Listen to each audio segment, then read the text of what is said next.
සියලුම දෙනාට සුබම සුබ දවසක් වේවා.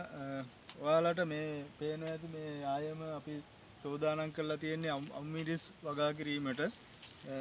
මුලින්ම මේක මම ඔයාලට මේ අද බොහොම වැදගත් දෙයක් කියන්නේ මේ අම්මිරිස් කොහොමද මේ හිටවන්නේ මේක සාර්ථකව කරගන්නේ කොහොමද කියලා තමයි මම ඔයාලට කියන්නේ. ඉතින් මම වැඩි විස්තර කතා කරන්න යන්නේ මුලින්ම අපි කරන්නේ මේක ඔයාලට පේන ඇති සුද්ධ කරලා ඔක්කොම කරලා තියෙන්නේ.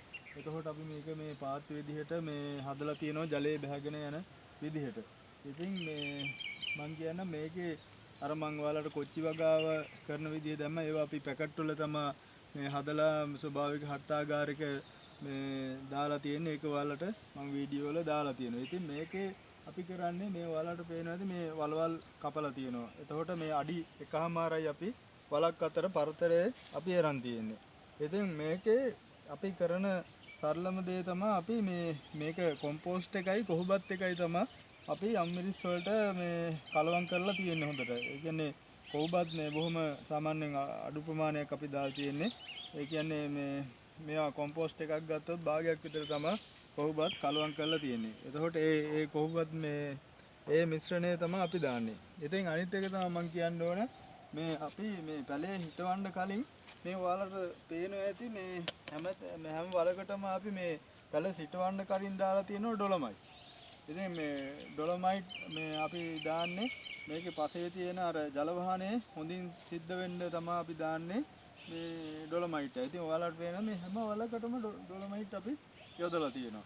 ඉතින් ඊට අමතරව ඒකේ දැම්මෙන් පස්සේ අපි මේ ඩොලොමයිට් දැන් දාලා ඊළඟට අපි කරන්නේ ඊට උඩින් ඔයාලට පේනවා ඇති මෙන්න මේ අපි මේ සූදානම් කරගත්ත මේ කොම්පෝස්ට් එක සහ කොහොබත් ඒ කලවම් කරලා ඒ අදාළ මිශ්‍රණය අපි මේ යොදාගන්න. ඉතින් මේකට ඔයාලට පුළුවන් නම් වේලිච්ච ගොමු පොහොර, එළු පොහොර මේ දාලා අම්මිරිස් හදන්න පුළුවන්. ඒ කියන්නේ ඕන එක වැටගොළු පතවල වුණත් ඒ විදිහට හදන්න පුළුවන්. ඉතින් අපි දැන් ඊළඟට කරන්නේ මේකට මේ විදිහට මේ සියලුම වලවල් ටික පුරවලා ඊළඟට අපි ළඟ තියෙනවා මේ අම්මිරිස් පැල. ඒවා අපි මේ වලවල් වල අපි මේ සිටවීම කරනවා. ඉතින් පැලේ අපි මේ වලක් මේ හදලා තියෙන වලකට අපි අම්මිරිස් එක පැලේ ගානේ තමයි හදන්නේ. මේකේ පැල දෙකක් සිටෙව්වත් ඇත්තටම ගැටලුවක් වෙන්නේ නැහැ. නමුත් අපි එක පැලයයි හදන්නේ මොකද උපරිම ආශ්‍රයන් ගන්න බලාපොරොත්තුෙන් තමයි අපි මේ දේ කරන්නේ. ඉතින් මේ වෙන වගාවල් වගේ මේකෙත් මේ අපි පැලේ සිටවලා එතන ඉඳන් මේ දිගටම අස්වැන්න ගන්නකම්ම මේ ඔයාලට වීඩියෝ දානවා. ඉතින් channel එකත් එක්ක රැඳිලා ඉන්න මේකේ අපි දැන් මේ පැල හිටවලා ඉවර වෙලා නැවත අපි පැලේ හිටවලා කැප්ටන් මේ යොදා ගන්නවා. මේ කැප්ටන් වලින් දාන මොකද දිලීරනාශකයක් අපි අනිවාර්යෙන් දාන එක හොඳයි. ඒ හින්දා අපි මේ කැප්ටන් යොදනවා. ඉතින් මම මේකේ මෙතන ඉඳන් අවසාන වෙනකම්ම මේ ඔයාලට මේක වෙන විදිහ මම කියන්නම්. ඉතින් යාළුවනේ දැන් කොම්පෝස්ට් එක දාලා තියෙනවා. ඒ වගේම ඩොලොමයිට් එක හොඳට වලට දාලා මේ කලවම් කරගෙන තියෙනවා. දැන් මේ හැම වලකටම වයි කොම්පෝස්ට් යොදලා තියෙනවා. ඒත් එක්කම ඔයාලට පේනවා ඇති අපි මේ එක පැලේ ගානේ යොදලා තියෙනවා මේ වලකට. එතකොට වලේ පරතරෙත් ඔයාලට පේනවා ඇති අඩි එකමාරක් අපි තියලා තියෙන්නේ.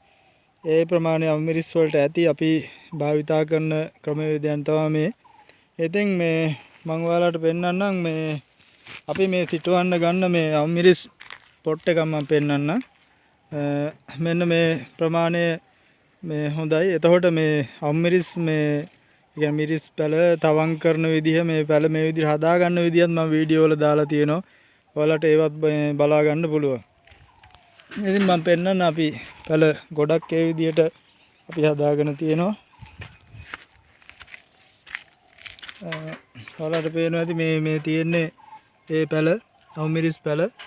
මේක මේ හොඳ හයිබ්‍රිඩ් වර්ගයේ පැල වර්ගයක්. මොකද හොඳ ආද බලාපොරොත්තු වෙන්නේ අපි හදන්නේ ඒ හින්දා. ඉතින් මේ පැලේ අපි මේ වලවල් වල ඔයාලට පේනවා ඇති මේ භූමියේ තියෙන විදිය.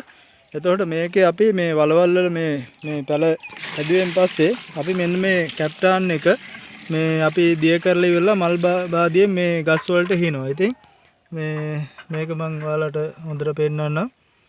මේ එතකොට මේ කැප්ටන් එක අපි යොදන්න හේතුව තමයි මේ කියන්නේ මේ පැල කුණු වෙනවට හොඳ දියමලන් කෑම වැලකෙන්න ඒකට පූර්ව අංගමාරය නැති කරන්න යටිපුස් රෝගය නැති කරන්න. ඉතින් ඒ වගේ දේවල් වලට තමයි මේක මේ සුදුසු. ඉතින් මුලින්ම මේක වගාවට යොදද්දී අපි මේ පැල වලට අපි දාපුවාම මේ රෝගකාරක මේ සෑදීමක් වෙන්නේ නැහැ. ඉතින් මේ වගාවක් කරනකොට ටිකක් ඒ කියන්නේ මේ විදිහට වැඩිපුර ප්‍රමාණයක ඔයාලා වගා කරනවා නම් මේ හොඳ අස්වැන්නක් ඉතින් ලබා ගන්න පුළුවන්.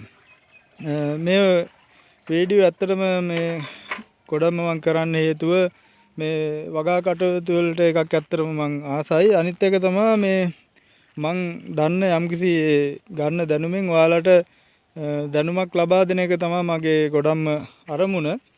ඉතින් මේ සමහරට මං මේ වගා කරන ක්‍රමවේදවල අඩුපාඩු තියෙන්න පුළුවන්. එහෙම තියෙනවා නම් මටත් දැනගන්න මාත් දැනගන්න කැමතියි.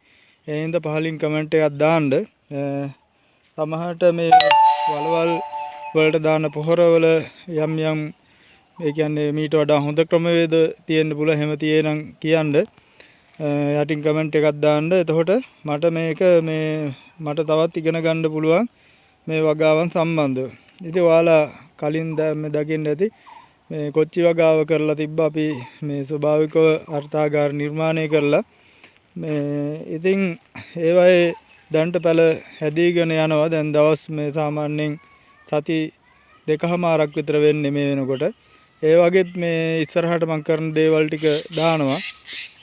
කලින් ඉතින් වගාවල් කරපු දේවල් වලින් හොඳ ආදායමක් ලබා ගන්න හැකියාව ලැබුණා.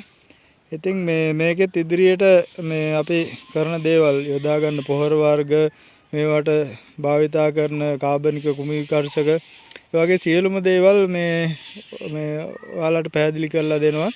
ඉතින් මේ පැලේ සිටුවීම පසු මම ඔයාලට කීවා මේ කැප්ටන් අපි මල් බාදියට දාලා දිය කරලා ඉවරලා දානවා කියලා හැම පැලයකටම. ඉතින් ඊළඟට සිද්ධ කරන්නේ මේ පැලේට අපි මේ ආවරණයක් දෙන්න ඕනේ. ඒකට ලීඩ් සීරියා කර මෙන්න මේ තියෙන්නේ ලාඩප්පා මේවා අපි අතු කපලා අරගෙන ඉවර වෙලා මේ පැලේ වටේ මේ ආවරණය කරනවා. ඒ කියන්නේ ඒක හේවන සපයන්න තමයි මේ දේ කරන්නේ. වටින් අතු ගහලා අපි සෙවන සපීමක් කරනවා. මොකද මේක සාමාන්‍යයෙන් සතියක් පමණ අපි මේ හේවනේ තියා ගන්නවා වතුර දාලා. මොකද මේ දවස්වල ගොඩක් අවු රශ්මිය වැටෙනවා. එතකොට පැලේ වේල්ලා යන්න පුළුවන්. ඒ හින්දා මැරෙන්න පුළුවන්. තව කාරණයක් තියෙනවා. අපි මෙන්න මේ නොම්මිරිස් පැලේ හිටවනකොට ඔයාලා හොඳින්ම මතක තියාගන්න ඕන කාරණයක් තමයි මෙන්න මේ මුල් කොටස පමණයි අපි යට කරන්න ඕන. ඉතින් මෙන්න මේ හරියෙන් විතර වගේ කියන්නේ කඳ කොටස වගේ යට වුණොත් මේක කඳ තැම්බිලා මැරෙනවා. ඒ හින්දා සිටවනකොට අනිවාර්යයෙන්ම මුල් කොටස විතරක් සිටවීමට වග බලා ගන්න. ඉතින් මම වීඩියෝ එක මෙතනින් අවසන් කරනවා. ඉතින් සියලුම දෙනාට තෙරුවන් සරණයි.